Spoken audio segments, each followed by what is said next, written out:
Salam, hello, and welcome everyone to this conference entitled Catholic Shia Dialogue. Today, we have a great honor to receive Hujjat al-Islam, Dr. Sheikh Mohammad Ali Shomali. Cette conférence intitulée Le dialogue catholique chiite sera prononcée par notre invité, son Excellence Dr. Mohammad Ali Shomali, savant théologien chiite de renommée internationale et proche collaborateur du Vatican.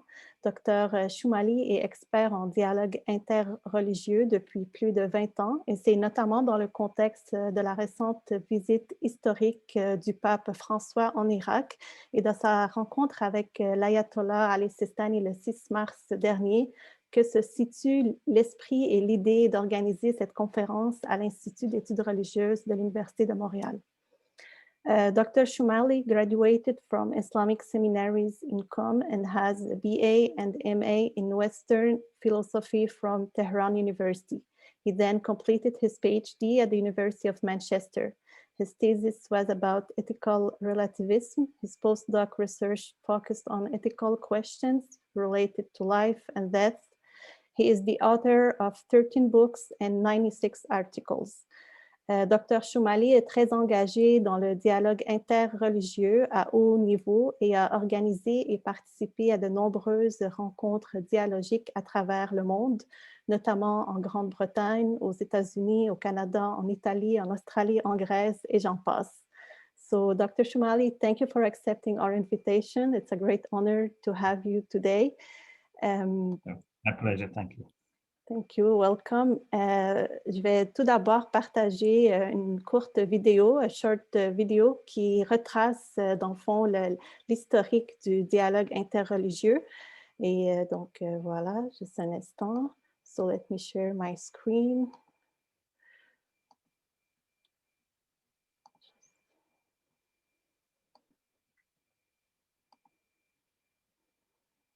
One of our parish fathers rang me up and said, Father Abbott, I've got a young Iranian imam here who wants to visit Ampleforth.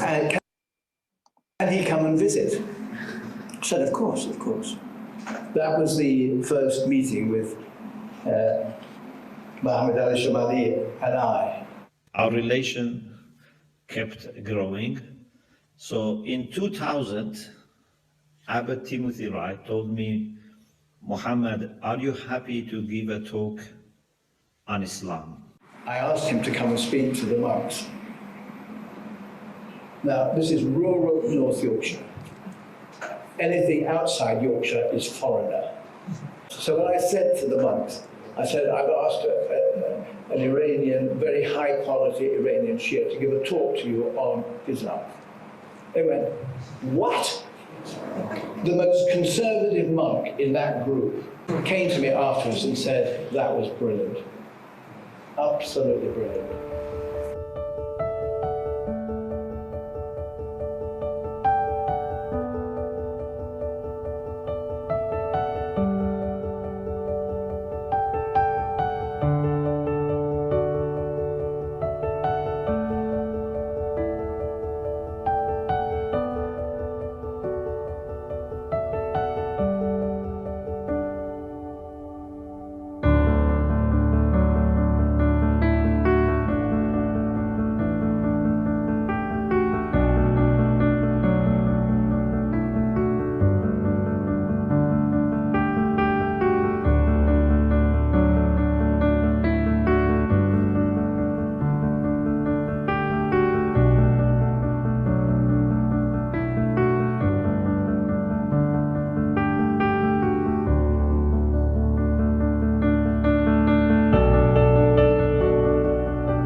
was about 97 or 98 when for the first time I came here. He very warmly welcomed me. I can say he was very, very loyal to prayer. And always, whenever we had meeting, very important part of planning was that it should be an atmosphere of prayer. And he was thinking that this is great contribution of monastic life to our dialogue. I pray to God that the dreams that he had for this dialogue, the dream for unity around God and prayer for God would be established. And I hope whatever he achieved would remain, and whatever he was going to finish, God would finish for him. We also pray for community here that would be able to continue with ease, with clarity, and with wisdom the work that has been done by him and other people here. Thank you.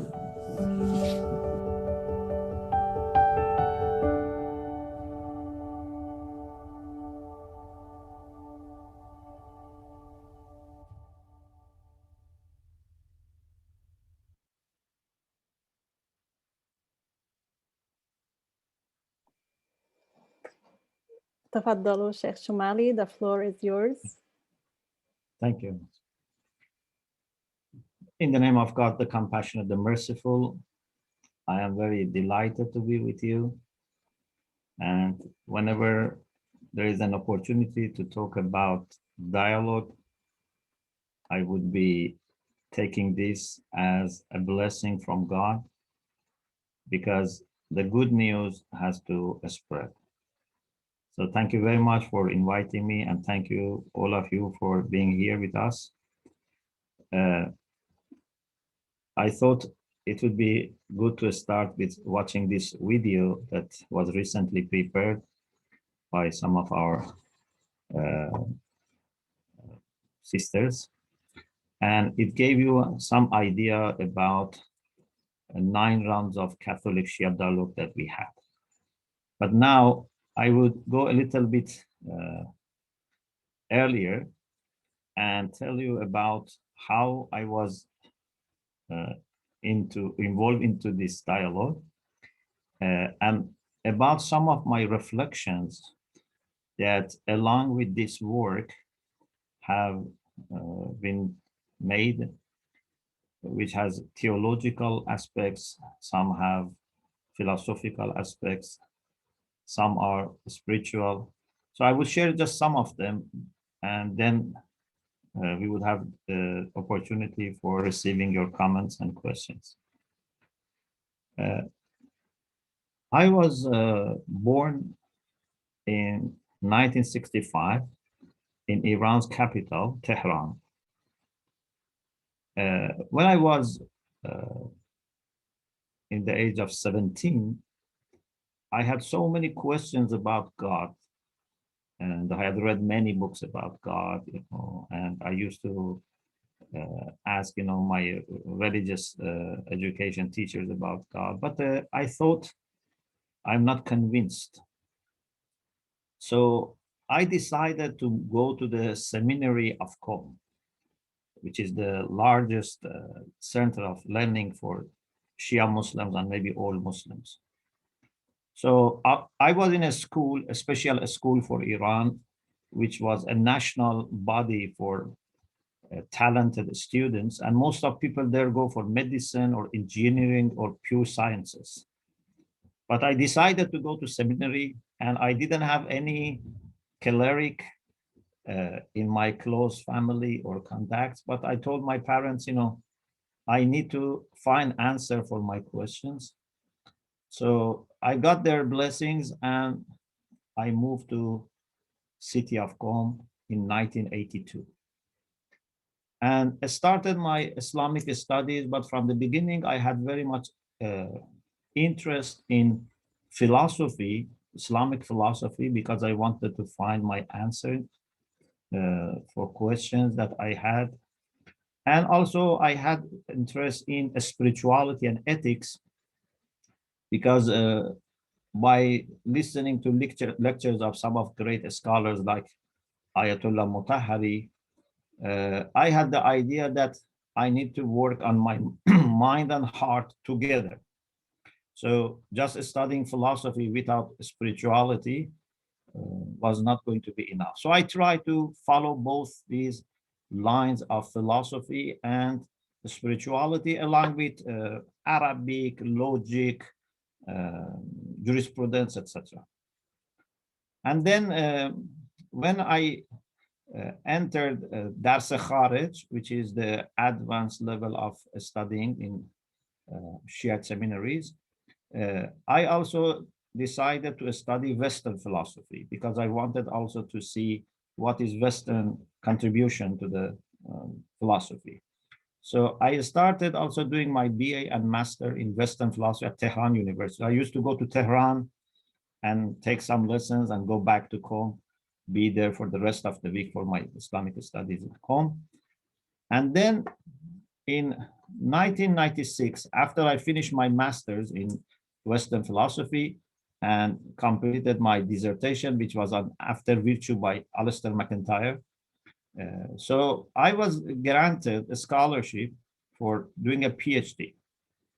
And I went to University of Manchester, and my PhD was on ethical relativism. I chose to work on ethical relativism. So in January 97, I started my PhD. And along with my PhD, I was also Imam of Manchester Islamic Institute. So I was dealing with the community, Shia community, but also I made efforts to know more about Sunni Muslims. So we had very good relation with Sunni Muslims. But I thought this is also a great opportunity for me to know about Christianity. You know, in Iran, Christian population is very low. It's less than a person, maybe less than half person. And they are normally living in some places, not everywhere. So for example, there are pockets in Tehran, in Anzali, in Oromiya cities. Religions, other religions. And in, of course, Western philosophy, we had studied many medieval Christian philosophers and theologians, but I have never had actually had any conversation with Christians, any real life experience with Christians. Everything was theory.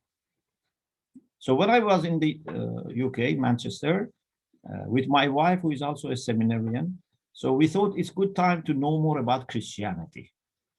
Now, this is the society. There are many Christians, so we can know more about Christianity. But unfortunately, it was not very easy because it's in a secular society, and more than 20 years ago, not many forums for interfaith, this kind of thing. It was not very easy. So what happened was that we contacted some of our friends in Italy.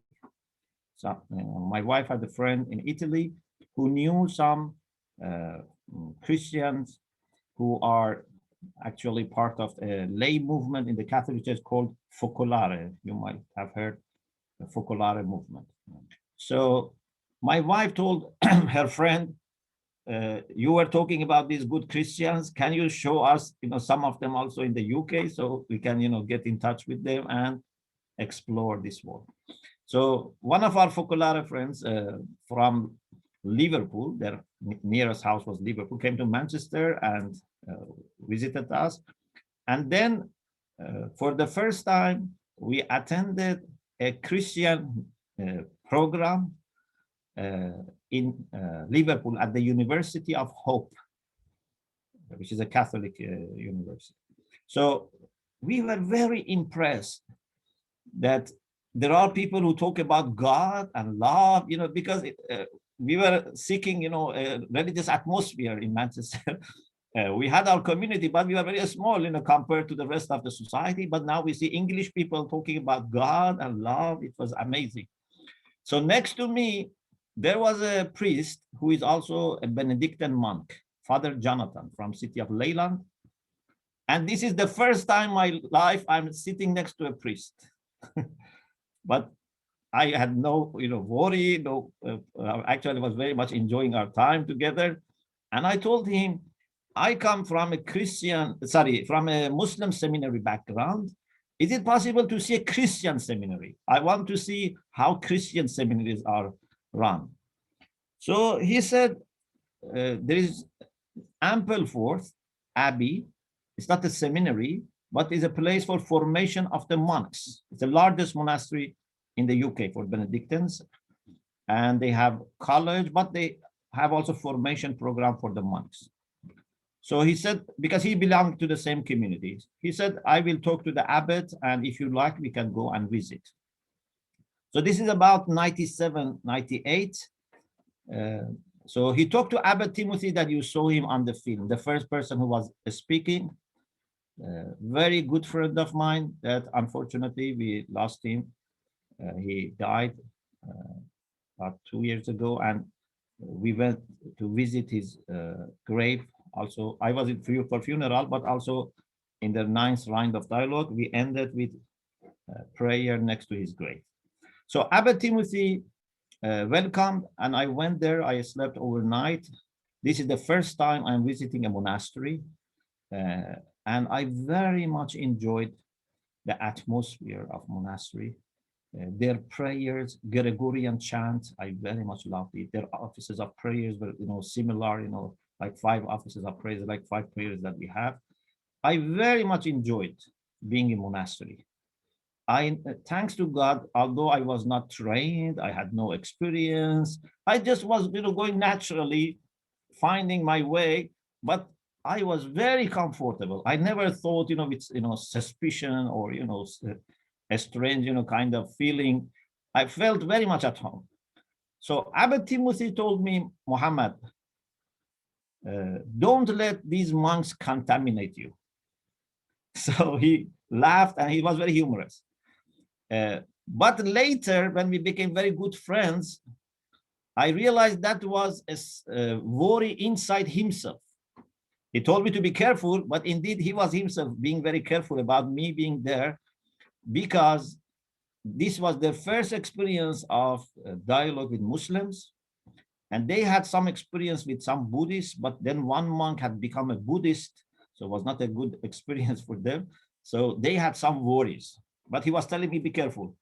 Anyway, at the end, he told me, end of my visit, if you want to come again with your family, please come forward.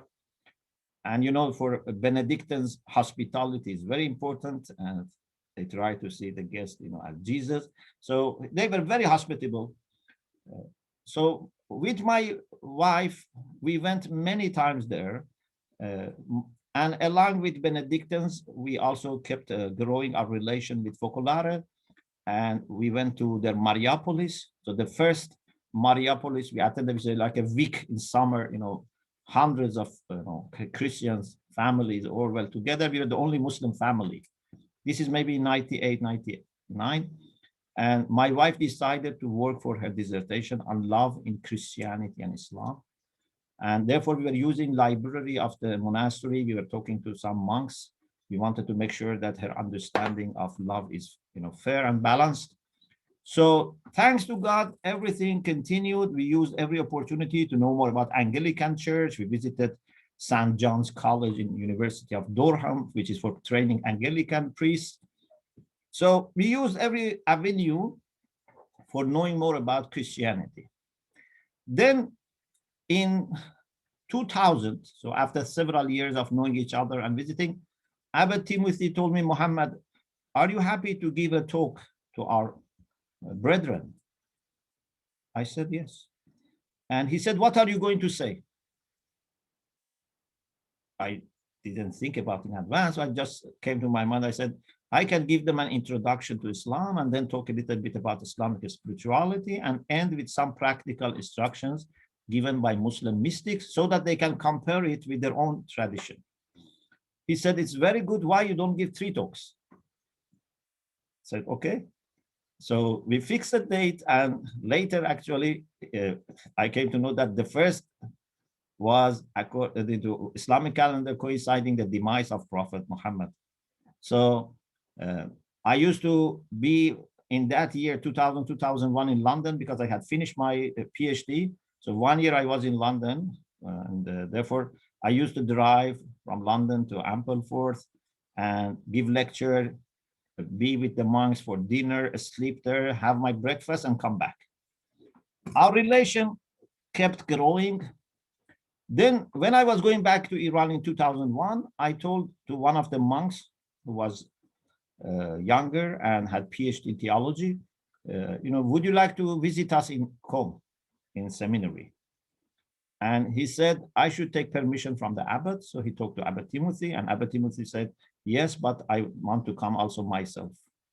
So both of them visited us in Qom in 2002. So these are the very first Christians I invited to Iran. After that, of course, it's many times we had many Christian guests, but these are the very first Christian guests that I invited to Qom in 2002. And we had wonderful time in Qom. We made announcement, in the city, every person wants to come. You may know that seminary of Qom is actually a cluster of seminaries. So it's more than 300, seminaries, research, places, and there are more than 70,000 Iranian seminarians. There are more than 10,000 international students. So it's very learning, hub. It's like a learning hub.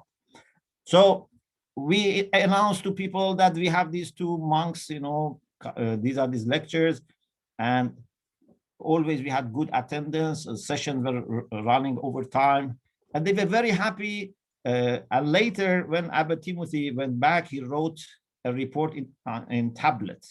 I don't know if you have seen tablet. Tablet's an English Catholic newsletter.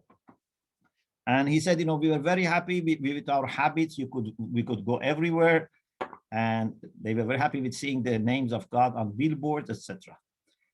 So on the way back to Tehran, from Qom to Tehran, we were talking, and I'm telling you, each of these, of course, for me is full of memories, but I tell you some important moments, and you see how things very naturally and unexpectedly grew.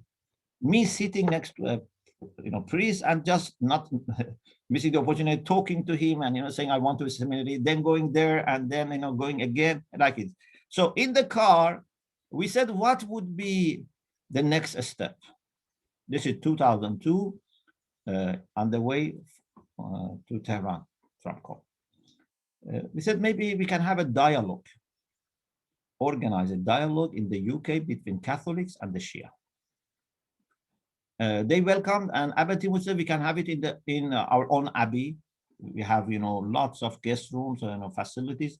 It's very huge place. It's very nice valley. They have only 17 cricket grounds, so it's huge. They are boarding a school. So I said it's an excellent idea. I love a spiritual atmosphere of the abbey, but most of our people, our Shia community, are not in Yorkshire. They are in large cities like London, Manchester, etc.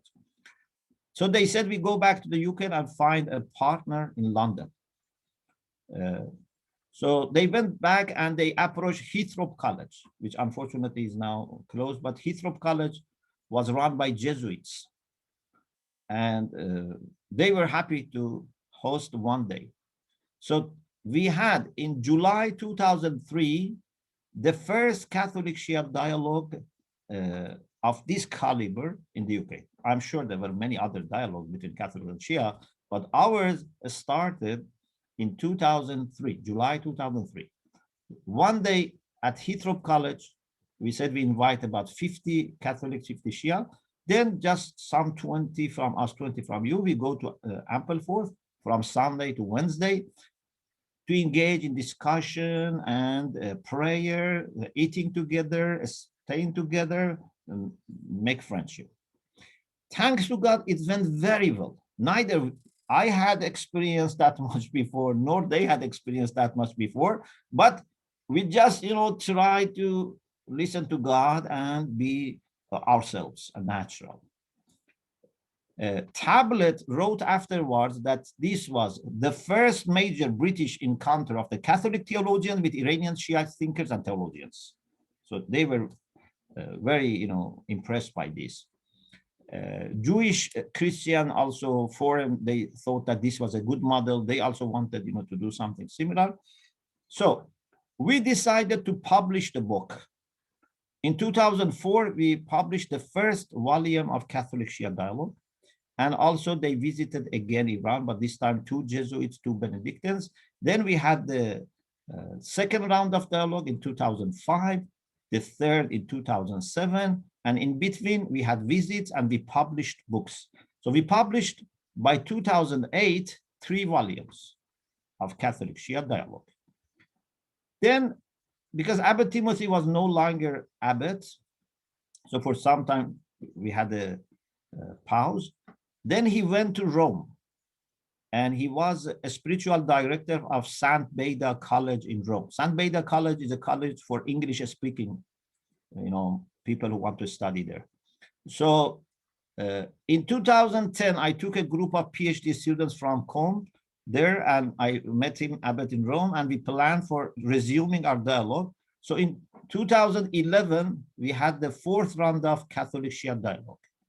But from round 4, monastic interreligious dialogue was involved. I don't know if you have heard of DIM, MID. So it's monastic interreligious dialogue. So they were involved. Father William Skudlarek, who is the secretary of this DIM, was one partner, Abbot Timothy, and I. So we had in 2012, the 4th round, 2011. 2012, they came to Iran.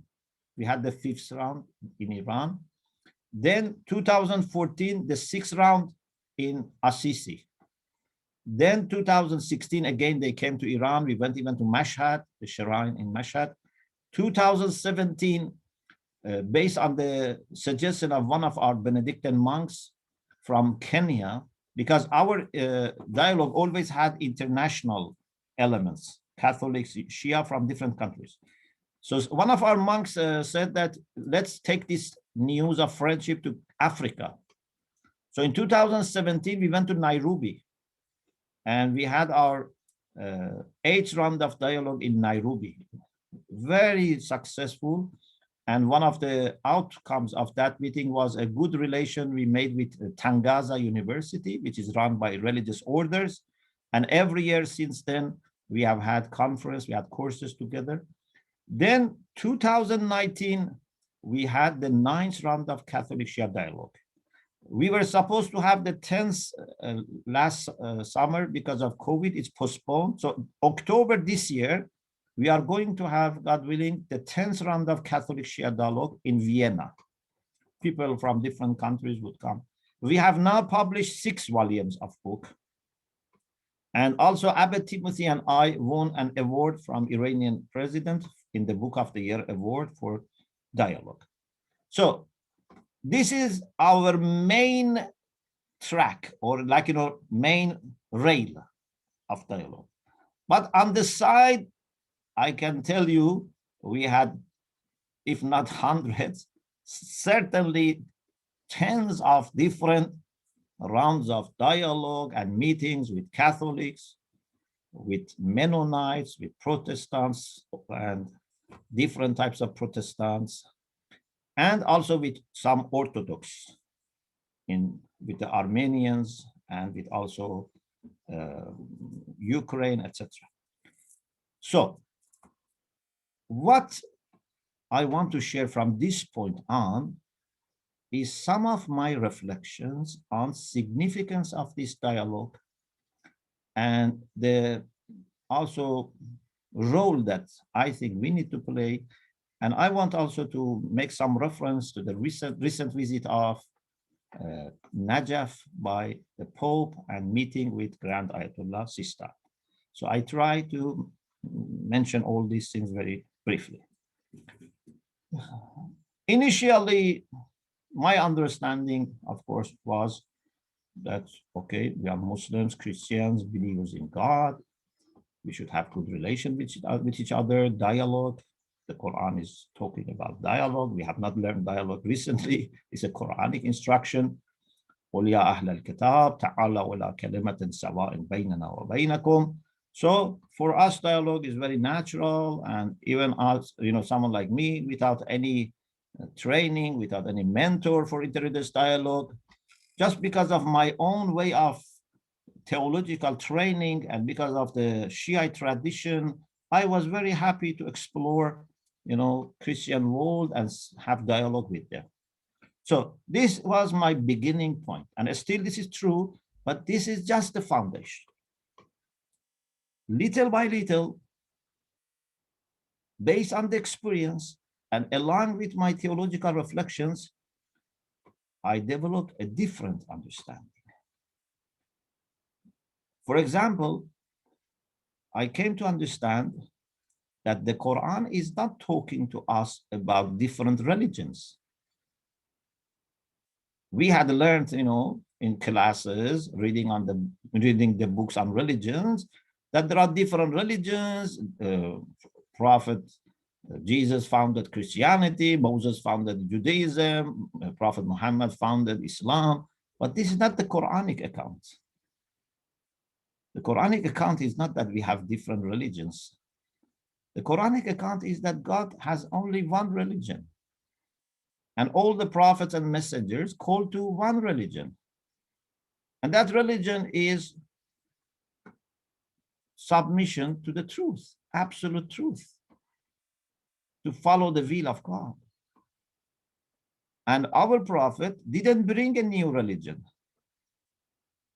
Jesus didn't bring any new religion. Moses didn't bring new. They all followed the same tradition, like Abraham, and the Quran says Abraham followed Noah. So one religion. How many books God sent? My reflections on the Quran shows that God has sent only one book, but different editions, different versions. Some people are very surprised to hear this. They say, oh, no, we have Torah, we have Injil, we have, Quran, Gospel, Torah, Injil, Book of Abraham, Book of Dawood, David, Suleiman. You say, yes. But this is the way that we understand. And the Quran sometimes uses kutub in plural. But there are cases in which the Quran uses kitab in singular. For example, I think at least if I cannot give references for everything, at least I can give you reference for this because this is very key. For example, in chapter 3, verse 184, God says to the prophet that if they denied you, they have denied previous messengers who brought ja'u bil bayyinati wa zubur wal kitab al munir. The messengers before you, they came with clear and manifest signs, with the rights and illuminating book. It doesn't say al-kutub al-munira. Although Rasul is plural, Bayyinat is plural, Zubur is plural, but when it comes to Kitab, says Al-Kitab al-Munir, illuminating book. In chapter 35, verse 25, again, جاءتهم رسلهم بالبينات وبالزبر وبالكتاب المنير. So Kitab is used in singular. On the other hand, we have cases that we say kutub. So how can God send one book, but at the same time, we have different books?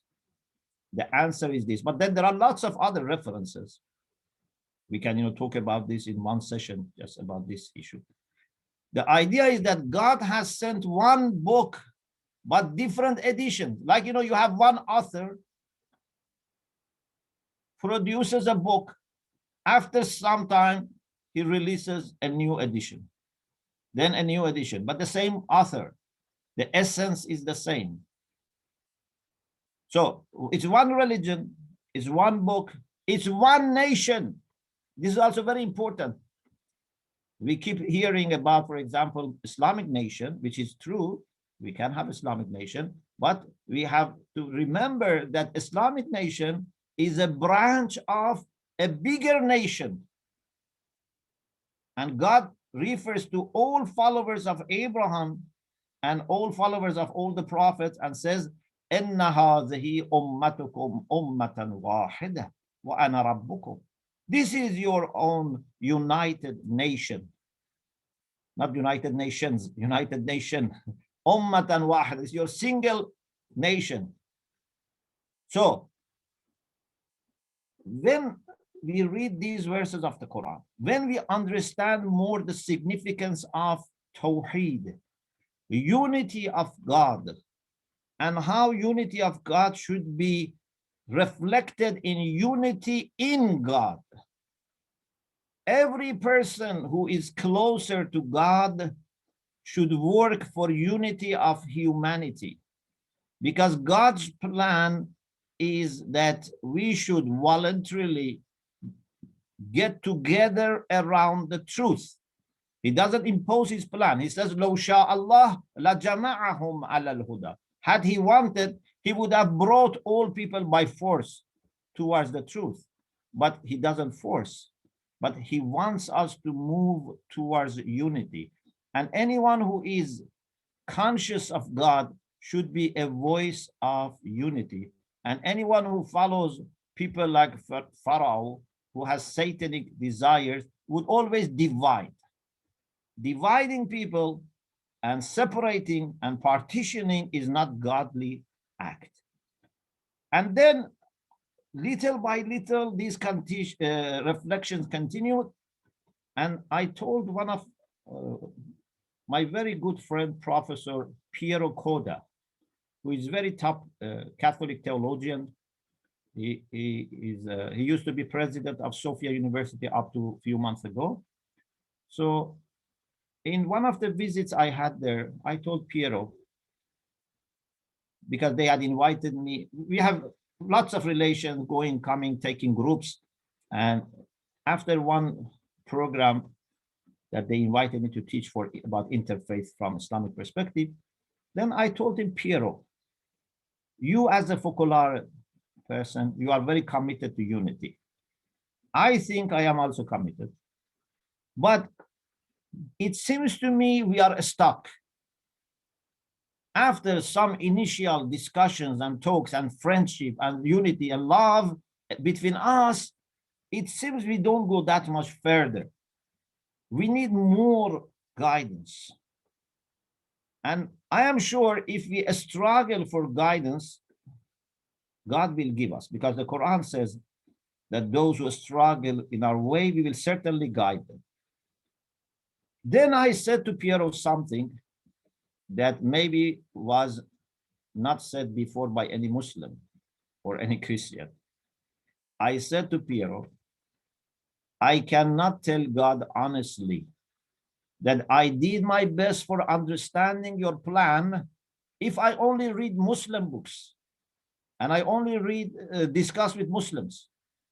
You also cannot say to God, you did everything for understanding God's will if you only limit yourself to Christian sources and friends.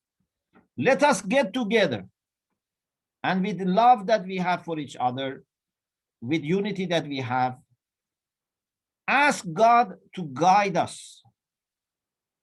We bring our thoughts, our experiences, whatever we have, with humility, with openness, together, and then ask God to take us further.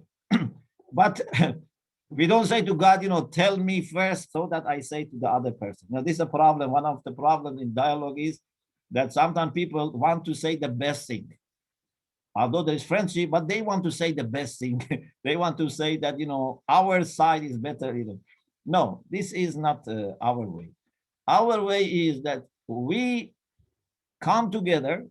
So we used to have dialogue, but now we are not that much doing dialogue. What we do, we silence ourselves to listen to God.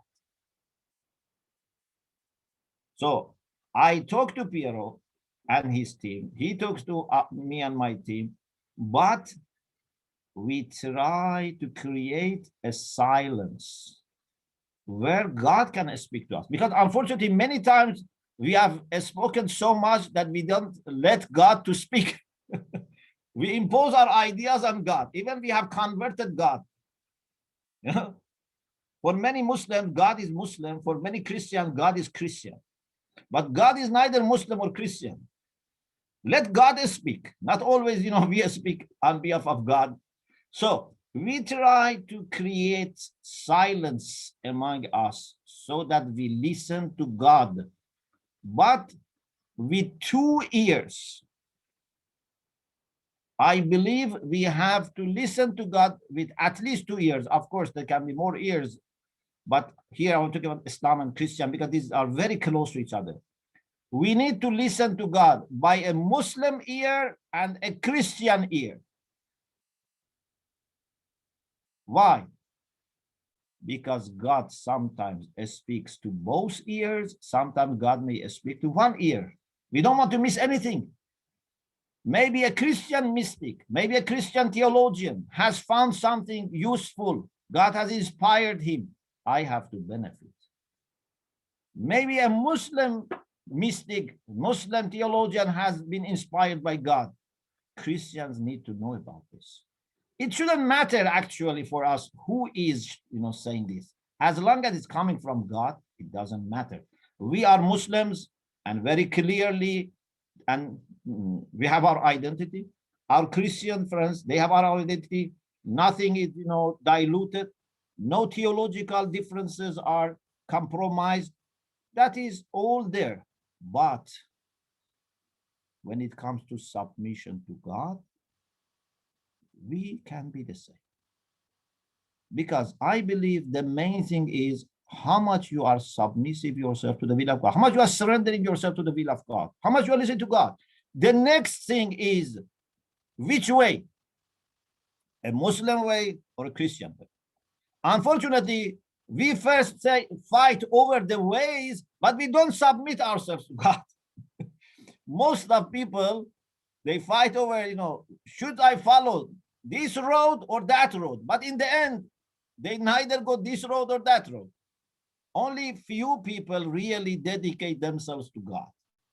So I used to think like this, that, okay, we have the Shia Muslims who are very close to me because I share with them all my doctrines. Then we have all Muslims, like a wider circle, because I share with them the Quran and the Prophet.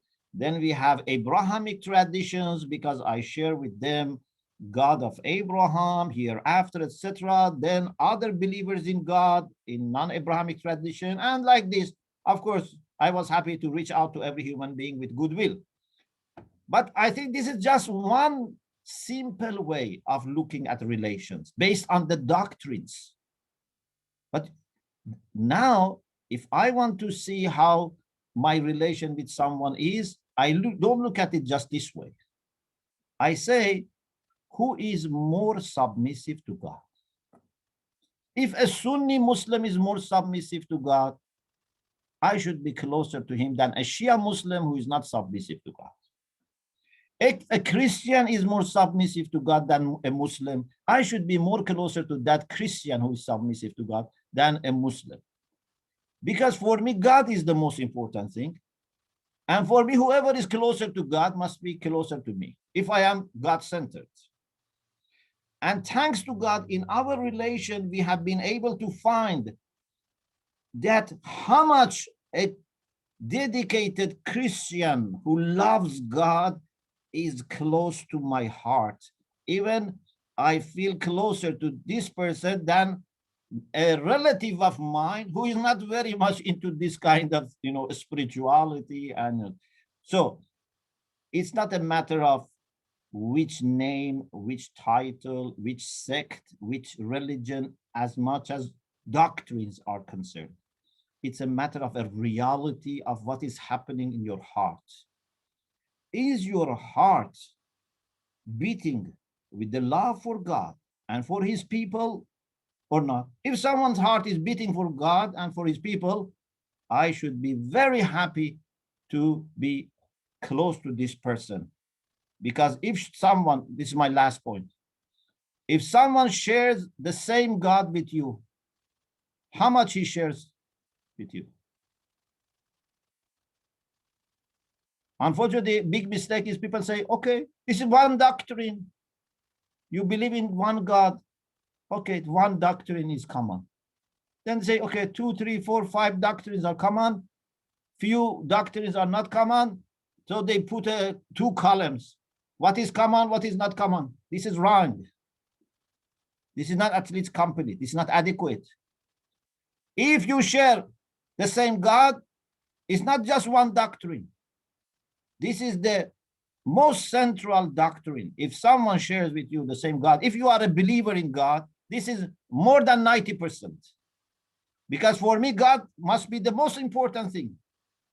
And if someone is loving God, whether he recognizes me as a brother in faith or not, as much as I am sure that that person is dedicated to God, I am happy to take him as my brother, as a friend. Okay, I think I stop here because I would love to listen to your. Okay. Thank Sheikh you. Shomali, thank you. Thank you very much for your informative lecture and your inspiring thoughts for interreligious dialogue. So maybe we have time for 2 or 3 questions.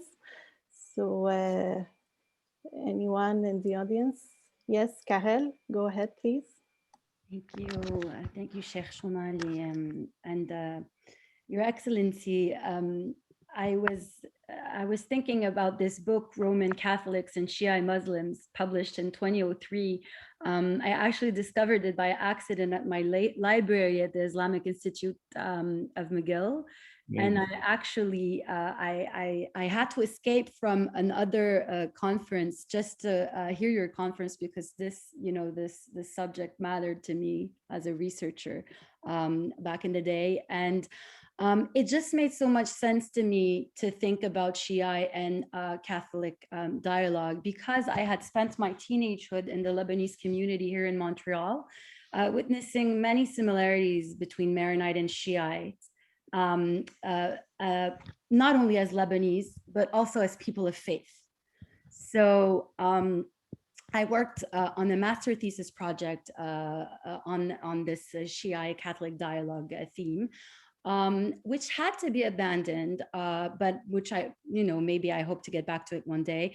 But I presented it at my university in France for my master's, and it was very, very tough politically.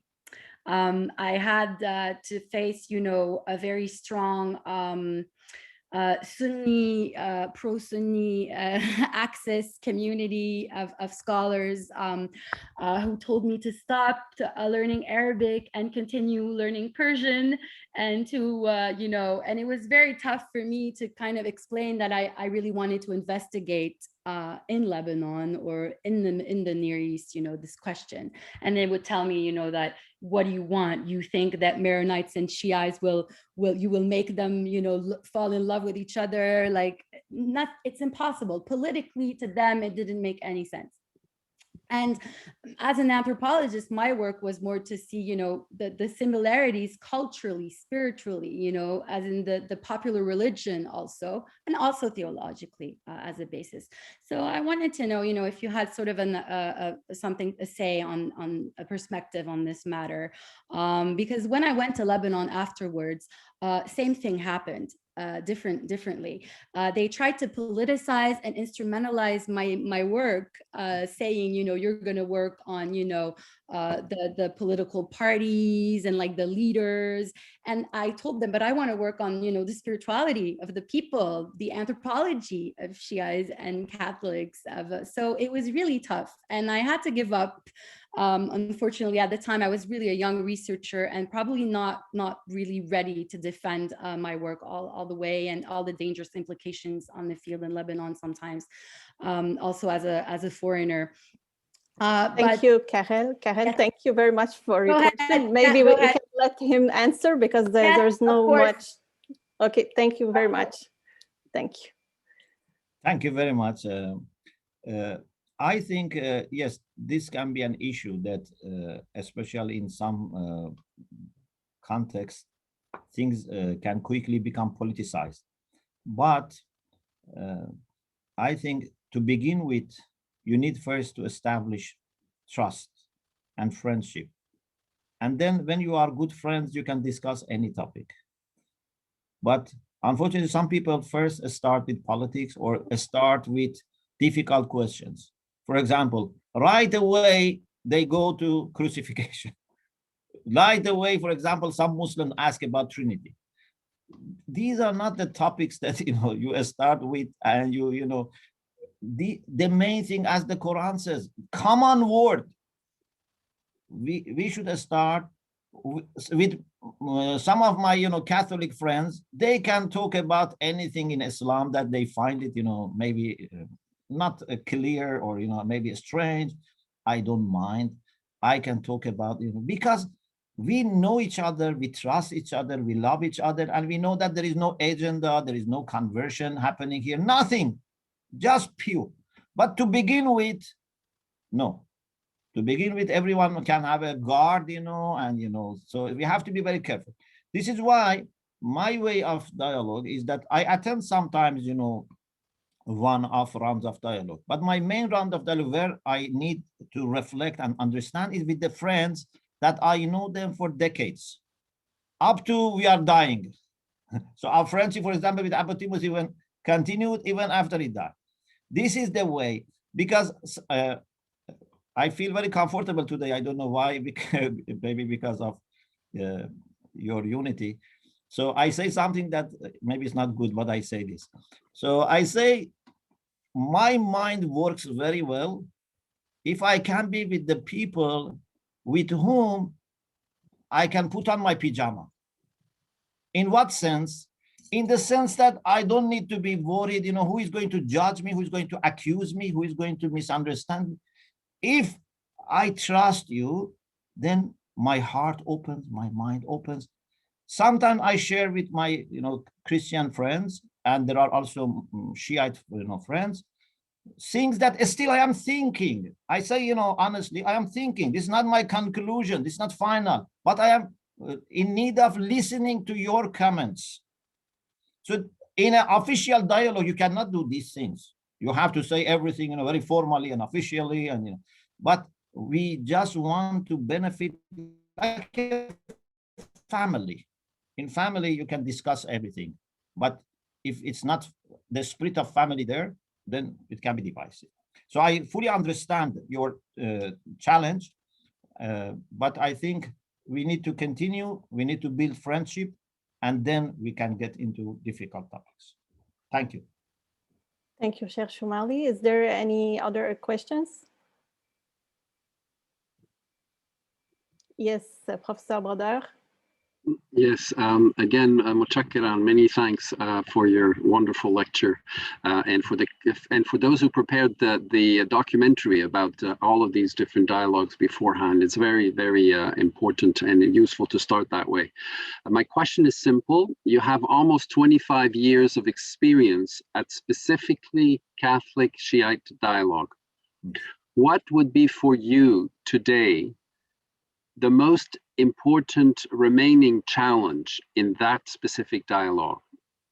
Is it mostly ethical, political, philosophical, spiritual, maybe? I don't know. What would be that most important challenge that still remains after all these years in this specific dialogue for you? Maybe I can say there are few. One is what to do with the people who don't have this experience and rush in judging you. Unfortunately, some people have never experienced true and genuine dialogue. And then they say, this is useless, this is that, there is something behind, happening. Of course, thanks to God, I haven't seen many of these people, but sometimes, I have enjoyed their, harsh criticism. But this is one point. The second point is you always wonder how you can take this further. Because you are very happy. You see that this is the solution for problems today in the world. The only way that we as human beings can solve problem is to get together and be together, listening to God and bringing light of God to the world. But how to invite more people, how to extend this to more people without them feeling, that you have pushed them, or, you have, any agenda, whatever. This is why I say to my Christian friends that we have to do something new. We have to have a joint testimony, not just I as a Muslim do something, you as a Christian. Let us, instead of inviting people to Islam and Christianity, together invite people towards God. This is what we need to do. And the third thing is to get this friendship, we are in the middle. So we are not grassroots, because we are, leaders of our own communities, theologians, monks, etc. But also we are not at very top. We are in middle, which is actually not too bad, because then you can work with the grassroots and with the people at top. But we need also people on the top to get into this. So you don't know how happy I was when I heard about the visit of the Pope of Najaf. I was thinking this is a dream. And when I had a discussion with one of my friends who is a journalist in Rome, and he said, actually, all advisors of the Pope were against this trip because of the COVID. And it was his personal decision, after lots of prayer, that he felt that God wants him to go, and he has to even make his life available. And I was worried that something may happen, that the plan doesn't materialize. So we tell our brothers and sisters, let's pray that nothing happens last minute, someone gets COVID, I don't know, there is a security problem. And when I saw the picture of these two that day, I just relaxed. Thanks to God, history happened. And then when I heard what the Pope said in the plane, we don't know what they said in the meeting, but what the Pope said in the plane was amazing. So this was one of the best gifts for me in these more than 20 years, because I see that God himself is preparing minds and hearts of people in different levels. And when the Pope and Grand Ayatollah holding hand of each other, both hands in that picture, this says a lot. It has made our work much easier now. I think now no one can say, okay, Sheikh Shomali is naive, Sheikh Shomali has had only good experiences. He has not seen bad people, for example. No, this is now Grand Ayatollah Sistani. Or for our Christians, they cannot say you are naive, you are meeting with these Shiites, who are, dangerous people. No, Shiites are not dangerous people. Actually, one reason the Pope went to visit Grand Ayatollah was to thank him for the support of the Shia, for, Christians, Yazidis. So now our life is much more, easier after this great meeting and after the declaration of Abu Dhabi. These are coming together. Yeah. And so I am very hopeful, and I'm praying to God that we also can play our role in following our leaders and just make this news a common news. So good news has to become the common news. Okay. Thank you. Thank you all for being with us. Sheikh Shomali, it has been an honor to receive you, to hear from you. It's really powerful, like someone said in the chat. Je remercie tous les participants. Je vous invite à continuer à nous suivre. Regardez notre page Facebook aussi pour les prochaines activités et conférences. Thank you very much. Have a nice day and more dialogues. Thank you. Thank you. Thank you very much. You. Please remember us your prayers. Thank you. Inshallah. Ramadan Thank you. Mubarak to Thank you. everyone. Bye. Thank you. Assalamu alaikum. Salam Khuda alaikum. Hafiz. Khuda Hafiz. Thank you.